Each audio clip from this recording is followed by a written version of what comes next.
are living in very challenging times. Saw some of the video clips earlier, whether these are issues of the environment, social issues, geopolitical tensions.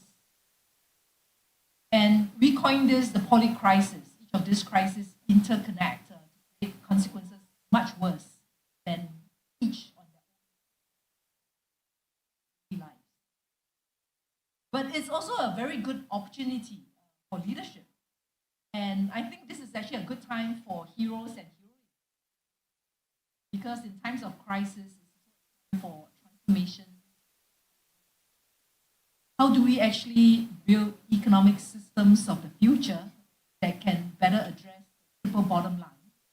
Because we know that if we cannot growth, we cannot have profit, jobs, we can't think about environmental sustainability. But on the other hand, without a healthy environment, jobs, growth will not be. So this is actually a good time for us to really think creative around how to better solve for three P's: people, planet, and we are looking for better businesses that can better promote harmony amongst people, harmony with nature, harmony with our own spirituality, right, which is what the three Hita, Karana. And when we think about the need to transform our systems, economic systems, I'd like to think of it as the five fingers, right? What are the right policies we can put in place? How can we actually foster markets that can better support green transitions? How do we actually harness technology, even AI, to foster a more harmonious relationship with nature? And obviously the need for culture, because people has to be at the heart of this transformation. But the last finger, so other than policy, markets, technology, and culture, is really around finance, right?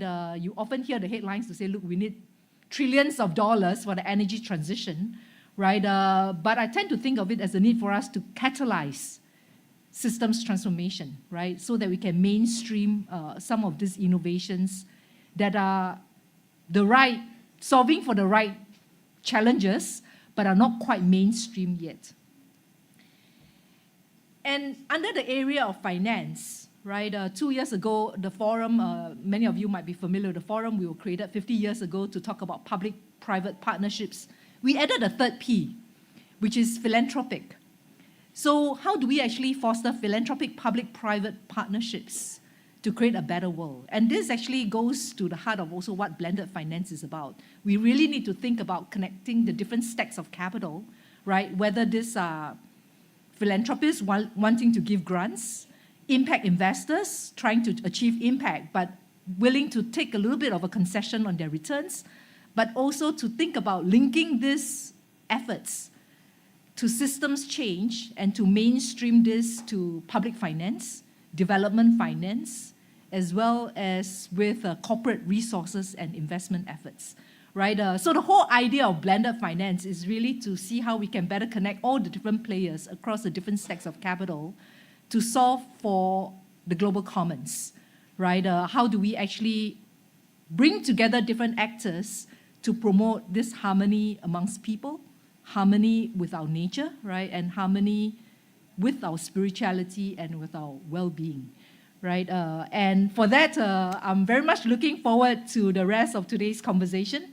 where we will have players across the different areas, whether these are scientists. I know Joita is going to share more about what's going on in the climate space with the development entities, as well as with corporates who are actually taking leadership in this space. And the World Economic Forum is very happy to support these various efforts to break down the silos so that we can build more connections amongst ourselves, because without these connections, right, it will be subscale efforts, right? But together, I think we can do a lot more and a lot faster to address what is ahead of us. So on that note, thank you, and I'll hand this back to the MC, right? And wishing you all a very successful meeting. Thank you.